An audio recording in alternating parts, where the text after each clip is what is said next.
K Sanoj, കഴിഞ്ഞ 2 ദിവസങ്ങളായി നടക്കുന്ന കാര്യം, ഇപ്പോൾ മാധ്യമ സ്ഥാപനത്തിന് നേരെ, ഞങ്ങളുടെ സ്ഥാപനങ്ങൾക്ക് നേരെ, ഞങ്ങളുടെ മാധ്യമപ്രവർത്തകർക്ക് നേരെ നടന്ന ആക്രമണം എന്നൊരു വിഷയം അവിടെ നിൽക്കുന്നു.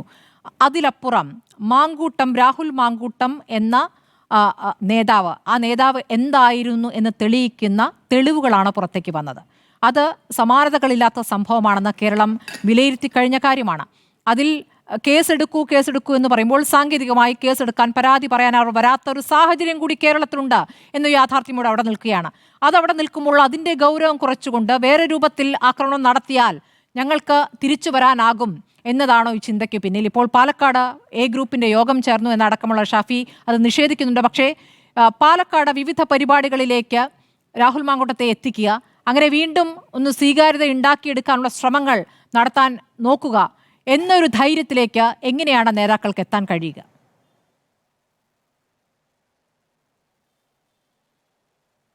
വളരെ ഗൗരവമായി ചർച്ച ചെയ്യേണ്ട ഒരു കാര്യമാണ് നിങ്ങളിപ്പോൾ ഈ പറഞ്ഞത്.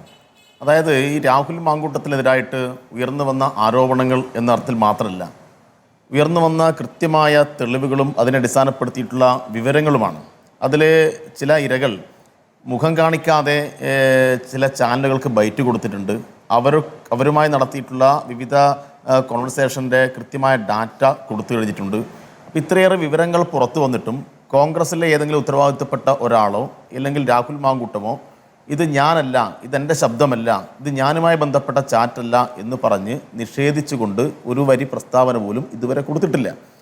അപ്പോൾ ഉയർന്നു വന്ന ആരോപണങ്ങളും ജനങ്ങൾക്ക് മുമ്പിൽ വന്നിട്ടുള്ള തെളിവുകളുമെല്ലാം ഏതാണ്ട് അവരെല്ലാം സമ്മതിച്ചിരിക്കുന്നു എന്ന് തന്നെയാണ്. അല്ലെങ്കിൽ പിന്നെ ഇത്രയേറെ അപമാനമുണ്ടാക്കുന്ന കാര്യങ്ങൾ പുറത്തു വന്നു കഴിഞ്ഞാൽ സ്വാഭാവികമായിട്ടും അതിനെതിരായിട്ട് മാനനഷ്ട കേസ് കൊടുക്കണം, പ്രക്ഷേപണം ചെയ്ത ചാനലിനെതിരായിട്ട് നിലപാട് സ്വീകരിക്കേണ്ടി വരും, അങ്ങനെയൊക്കെ വേണ്ടി വരും. അങ്ങനെയൊന്നും അവർക്ക് ചെയ്യാൻ വേണ്ടി കഴിയുന്നില്ല. അപ്പോൾ ചുരുക്കി പറഞ്ഞാൽ ഒരു വരി പ്രസ്താവന കൊണ്ടുപോലും പ്രതിരോധിക്കാൻ കഴിയാത്ത വിധത്തിൽ കോൺഗ്രസ് അങ്ങേയറ്റത്തെ പ്രതിസന്ധിയിൽ പെട്ടിരിക്കുകയാണ്. എന്നിട്ടും ഇവരെയെല്ലാം ന്യായീകരിക്കാൻ വേണ്ടി, ഇവരെയെല്ലാം സഹായിക്കാൻ വേണ്ടിയിട്ട് കുറേ ആളുകൾ വൈകുന്നേരം ചാനലിൽ വന്നിരിക്കുന്നു, കുറേ ആളുകൾ മാധ്യമപ്രവർത്തകരെ ആക്രമിക്കാൻ വേണ്ടിയിട്ട് കോപ്പ് കൂട്ടുന്നു, കുറേ ആളുകൾ മറ്റു തരത്തിൽ ഇത്തരം പ്രതികരണങ്ങൾ രേഖപ്പെടുത്തിയ ആളുകൾക്കെതിരായിട്ട് സൈബർ ഇടത്തിൽ ആക്രമണം നടത്താൻ വേണ്ടി സംഘടിച്ച് മുന്നോട്ട് വരുന്നു. ഇതൊക്കെയാണ് ഇപ്പോൾ നമ്മൾ കണ്ടുകൊണ്ടിരിക്കുന്നത്. ഇപ്പോൾ നോക്ക്, ഇത്തരം കാര്യങ്ങൾക്കാരാണ് നേതൃത്വം കൊടുക്കുന്നത്. ഇത്തരം കാര്യങ്ങൾക്ക് ഏറ്റവും കൃത്യമായ നേതൃത്വമായിട്ട് നമുക്കെല്ലാം അനുഭവപ്പെടുന്നത് ഷാഫി പറമ്പിലാണ്. ഷാഫി പറമ്പിലും അതുപോലെ തന്നെ വി ഡി സതീശനും ഈ രാഹുൽ മാങ്കൂട്ടവും കേരളത്തിൽ സമീപകാലത്ത് ഉയർന്നു വന്നിട്ടുള്ള ഒരു മുക്കൂട്ട് മുന്നണിയാണ്. അതിനെതിരായിട്ട് കോൺഗ്രസിനകത്ത് തന്നെ വലിയ പ്രശ്നങ്ങളുണ്ട്, എതിർപ്പുണ്ട് എന്ന് ആർക്കാണ് ഇവിടെ അറിയാത്തത്? സതീശന് ഗത്യന്തരമില്ലാതെ നടപടി എടുക്കണം എന്ന് പറയേണ്ടി വന്നു എന്നാണ് ഇപ്പോൾ മാധ്യമങ്ങൾ റിപ്പോർട്ട് ചെയ്തത്. എന്നിട്ടും സതീശൻ പറയുന്നു ഹൃദയവേദനയോടുകൂടിയാണ് ഞാനത് ചെയ്തത് എന്നാണ്. ആരുടെ ഹൃദയവേദന? ആരുടെ വേദനയെക്കുറിച്ചാണ് പറയുന്നത്? സതീശൻ പറഞ്ഞല്ലോ, എനിക്ക് മകളെ പോലെയാണ് ആദ്യം ആരോപണം ഉന്നയിച്ച പെൺകുട്ടിയെന്ന്. ആ പെൺകുട്ടി 3 വർഷം മുന്നേ കൊടുത്ത പരാതി മുക്കിയിട്ടാണ് സതീശൻ പറയുന്നത് എനിക്ക് ഹൃദയവേദനയോടുകൂടിയാണ് മാങ്കൂട്ടത്തിനെതിരെ നടപടിയെടുത്തതെന്ന്. അപ്പോൾ ഇവർക്കൊന്നും യാതൊരു ആത്മാർത്ഥതയുമില്ല. ആത്മാർത്ഥത ഇല്ലാന്ന് മാത്രമല്ല, ഇവരെ സംരക്ഷിക്കാൻ വേണ്ടി പ്രകടമായി രംഗത്തിറങ്ങിയാണ്.